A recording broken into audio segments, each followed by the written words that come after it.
Bem-vindo ao Tóxico do Reddit, o canal onde histórias reais de relacionamentos tóxicos ganham voz. Aqui você vai ouvir relatos de pessoas que viveram situações de manipulação, traição e abuso emocional, mas que conseguiram escapar e reconstruir suas vidas. Esta é uma história real, compartilhada anonimamente no Reddit. Os nomes e alguns detalhes foram alterados para proteger a identidade das pessoas envolvidas. Meu nome é Fernando, tenho 41 anos, e esta é a história de como minha esposa passou 4 anos substituindo meus medicamentos para ansiedade e depressão por comprimidos de farinha sem princípio ativo, fazendo minhas crises piorarem drasticamente para que eu me tornasse cada vez mais dependente dela emocionalmente, acreditasse que era incapaz de funcionar sozinho e nunca considerasse me separar. A descoberta veio quando mudei de farmácia por acaso, e o farmacêutico notou que minha receita não correspondia ao que eu descrevia estar tomando, levando à investigação que revelou manipulação sistemática que quase me custou minha carreira, minha saúde mental e anos da minha vida. Conheci Patrícia em 2016, numa festa de Ano Novo de amigos em comum no Rio de Janeiro. Eu tinha 33 anos, trabalhava como analista de sistemas numa empresa grande, ganhava cerca de R$18 mil por mês, tinha vida estável mas solitária. Sempre fui pessoa mais introvertida, com tendência à ansiedade social, mas nada que atrapalhasse muito minha vida até aquele ponto. Patrícia era enfermeira, trabalhava no turno da noite num hospital particular.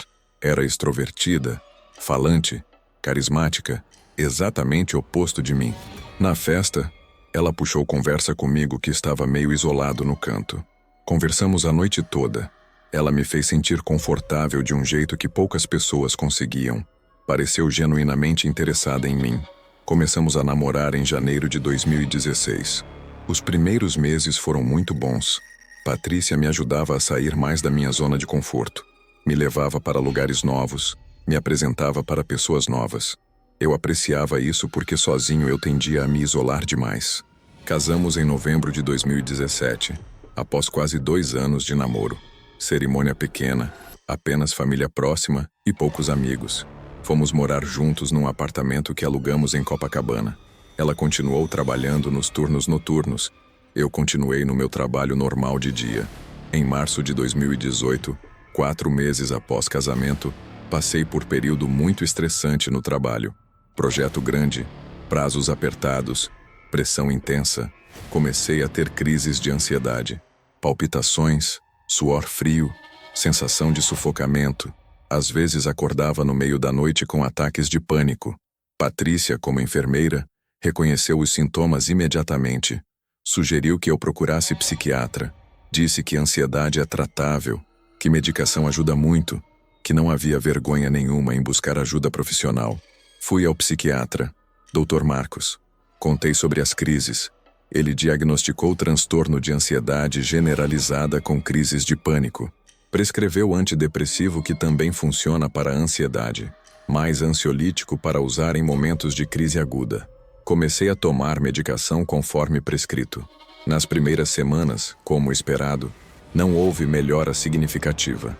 Antidepressivos demoram algumas semanas para fazer efeito.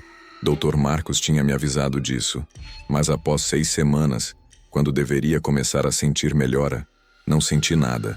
As crises continuavam com mesma intensidade e frequência. Voltei ao psiquiatra. Ele aumentou a dose. Esperei mais algumas semanas. Nenhuma melhora. Dr. Marcos ficou surpreso. Disse que aquela medicação costumava funcionar bem para a maioria dos pacientes. Trocou para outro antidepressivo. Esperei o período de adaptação. Nada. Crises continuavam. Patrícia era meu apoio constante durante tudo isso. Quando eu tinha crise, ela estava lá. Segurava minha mão, respirava comigo, falava com voz calma, me guiando através dos exercícios de respiração. Dizia que ia ficar tudo bem, que ela estava ali, que eu não estava sozinho. Comecei a me sentir muito dependente dela. Tinha medo de ter crise quando ela não estivesse por perto. Quando ela trabalhava turnos noturnos, eu ficava ansioso. E se eu tivesse ataque de pânico sozinho em casa? Ela começou a deixar celular sempre ligado. Dizia para eu ligar se precisasse, que ela atenderia mesmo no meio do plantão. Os meses passaram. Dr. Marcos tentou 3 antidepressivos diferentes. Nenhum funcionou. Ele estava perplexo. Disse que era caso incomum de resistência a tratamento. Sugeriu adicionar estabilizador de humor. Tentamos. Também não funcionou. Minha vida começou a se deteriorar. No trabalho, tinha dificuldade de concentração por causa da ansiedade constante. Faltei alguns dias quando crises eram muito intensas. Meu desempenho caiu. Recebi a advertência do supervisor. Socialmente, me isolei completamente. Tinha medo de ter crise em público. Parei de aceitar convites de amigos.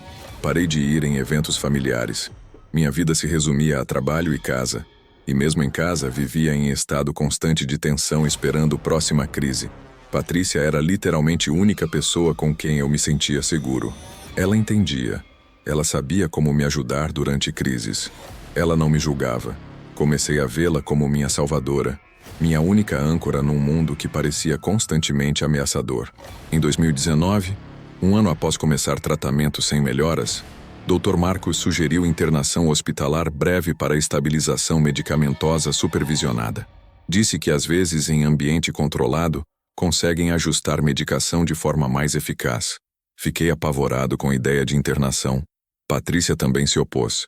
Disse que internação psiquiátrica podia ser traumática, que preferia me cuidar em casa, que podíamos continuar tentando tratamento ambulatorial. Dr. Marcos aceitou continuar tentando outras abordagens. Durante esse período, Patrícia assumiu o papel de gerenciar meus medicamentos. Como enfermeira, ela entendia dosagens, horários, interações. Ela separava meus comprimidos em caixinha organizadora semanal. Todo domingo ela preparava os comprimidos para a semana inteira. Manhã, tarde, noite, tudo separado. Eu apenas pegava e tomava conforme os horários. Achei ótimo ter essa ajuda. Uma coisa a menos para me preocupar. Não precisava lembrar de tomar remédios, ela gerenciava tudo. Patrícia também ia na farmácia buscar minhas receitas. Eu dava receita para ela. Ela passava na farmácia no caminho do trabalho ou nos dias de folga. Trazia os medicamentos para casa. Era conveniente. Eu odiava ir em farmácia. Sempre me sentia julgado comprando remédios psiquiátricos. Os anos de 2019, 2020 e 2021 foram os piores da minha vida. Ansiedade não melhorava. Tentamos 6 antidepressivos diferentes ao longo desses anos. Combinações de medicamentos, doses altas, doses baixas. Nada funcionava. Desenvolvi agorafobia, medo de sair de casa. Consegui negociar trabalho remoto com minha empresa. Especialmente durante a pandemia, isso se tornou normal. Mas mesmo após pandemia, continuei trabalhando de casa porque não conseguia sair. Minha vida se tornou muito pequena. Casa, Patrícia, trabalho remoto, nada mais. Não via amigos há anos. Família via apenas quando vinham me visitar porque eu não conseguia ir até eles. Patrícia reforçava constantemente como eu dependia dela. Não de forma maliciosa aparentemente, mas como constatação de fato. Ainda bem que estou aqui para cuidar de você. Não sei o que você faria sozinho. Você precisa de mim, Fernando. E está tudo bem precisar. Estou aqui sempre. Comecei a acreditar que era completamente incapaz de funcionar sozinho. Que sem Patrícia eu seria totalmente perdido. Que ela era a única razão pela qual eu conseguia sobreviver dia a dia. Em outubro de 2022, 4 anos e meio após começar tratamento, algo aconteceu que mudou tudo. A farmácia onde Patrícia sempre comprava meus medicamentos fechou. Era a farmácia pequena de bairro que tinha falido. Ela disse que ia começar a comprar em farmácia de rede grande que tinha aberto perto de casa. Numa terça-feira, ela estava trabalhando turno duplo no hospital. Não ia conseguir passar na farmácia. Meus medicamentos tinham acabado. Ela ligou e pediu para eu ir buscar.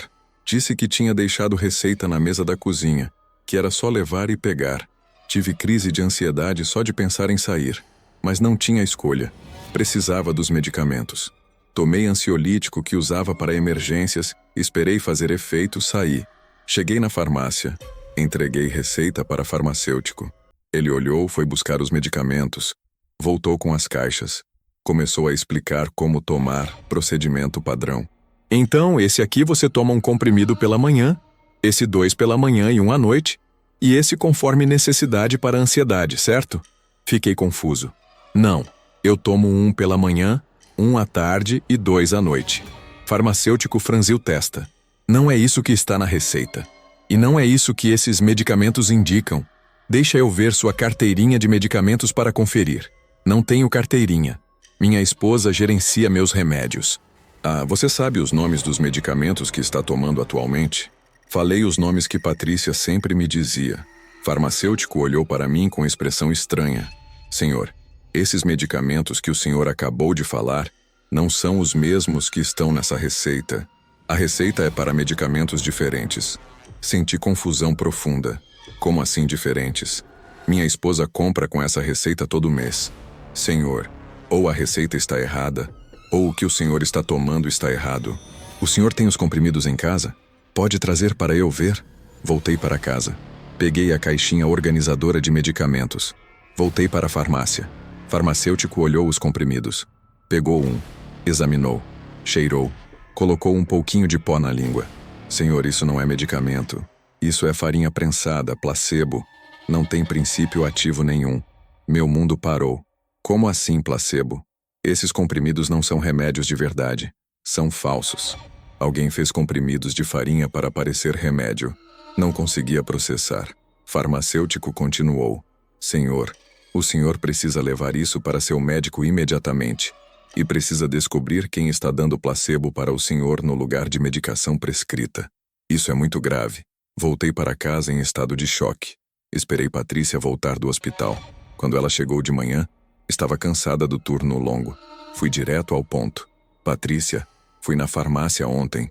Farmacêutico disse que os comprimidos que estou tomando são placebo. Farinha. Não são remédios de verdade. Vi a expressão dela mudar. Por fração de segundo, pânico nos olhos. Depois se recompôs. O quê? Isso não faz sentido. Deixa eu ver. Mostrei os comprimidos. Ela pegou, fingiu examinar. Fernando, isso é absurdo. Claro que são seus remédios. Esse farmacêutico não sabe do que está falando. Ele testou. Colocou na língua. Disse que é farinha. Ele não pode saber só colocando na língua. Que método ridículo. Então vamos levar para laboratório testar. Vamos provar que são remédios de verdade. Silêncio longo. Muito longo. Patrícia, você trocou meus remédios? Ela começou a chorar. Não resposta direta, mas choro. Por quê? Por que você faria isso? Entre soluços, ela começou a falar. Disse que tinha começado alguns meses após eu iniciar tratamento. Ela via que medicação estava começando a fazer efeito. Eu estava melhorando, ficando mais independente, precisando menos dela. Ela teve medo. Medo de eu melhorar completamente e não precisar mais dela. Medo de eu perceber que não precisava estar casado com ela. Então, começou a substituir alguns comprimidos por placebo. Não todos no começo, apenas alguns. Mas viu que funcionou. Minha ansiedade voltou. Eu precisava dela de novo. Então, gradualmente, foi substituindo mais e mais, até que, eventualmente, todos os meus medicamentos eram placebo. Tudo que eu tomava há 4 anos era farinha prensada em formato de comprimido. Ela comprava os remédios de verdade na farmácia para não levantar suspeitas. Levava para casa, mas não me dava. Guardava ou jogava fora. Me dava placebo que ela mesma fazia. Como enfermeira, ela sabia fazer comprimidos que pareciam convincentes. As crises que eu tinha, que pareciam imunes a qualquer tratamento, eram porque eu não estava recebendo tratamento nenhum. Minha ansiedade não era resistente à medicação. Simplesmente não estava sendo medicada. 4 anos. 4 anos ela me manteve doente propositalmente. 4 anos em que eu perdi minha vida social, quase perdi meu emprego, desenvolvi agorafobia, me tornei completamente dependente dela. Tudo porque ela estava sabotando meu tratamento. Chamei polícia. Ela foi presa, acusada de vários crimes: violência doméstica psicológica, exercício ilegal da medicina, falsificação de medicamentos, outros crimes que nem lembro todos. Fui imediatamente ao Dr. Marcos. Contei tudo. Ele ficou chocado e furioso. Disse que era um dos casos mais perturbadores que tinha visto na carreira. Reiniciamos tratamento do zero, com medicação de verdade dessa vez, que eu mesmo buscava na farmácia e gerenciava pessoalmente. A melhora foi rápida. Em poucas semanas já sentia diferença significativa. Em 2 meses, crises de ansiedade tinham diminuído drasticamente. Em 6 meses, estava funcionando quase normalmente. Descobri que minha ansiedade respondia perfeitamente bem a tratamento padrão. Nunca foi caso resistente. Nunca foi grave ao ponto que Patrícia me fez acreditar. Era ansiedade moderada perfeitamente tratável com medicação e terapia. Patrícia foi condenada a 5 anos de prisão. Perdeu licença de enfermagem permanentemente. Nossa família ficou destruída. Pais dela em choque. Meus pais furiosos. Hoje, 2 anos depois, estou recuperado. Tomo medicação correta. Faço terapia. Voltei a trabalhar presencialmente. Retomei vida social. Ainda tenho ansiedade ocasionalmente, mas é gerenciável, normal. Mas trauma permanece. 4 anos roubados. 4 anos vivendo em prisão psicológica que ela criou. 4 anos acreditando que era incapaz de funcionar sozinho. A parte mais difícil de aceitar é que cada crise que tive, cada ataque de pânico, cada momento de desespero foi causado por ela, propositalmente, para me manter dependente. Se você está lendo isso, sinais de alerta. Parceiro que gerencia todos os seus medicamentos sem você conferir. Melhoras que não vêm mesmo após tempo adequado. Dependência emocional crescente. Isolamento progressivo. Se alguém controla sua medicação, assuma controle de volta. Busque remédios você mesmo. Confira comprimidos. Sua saúde não pode ficar nas mãos de outra pessoa, não importa quanto confie nela. Sua vida pode depender disso.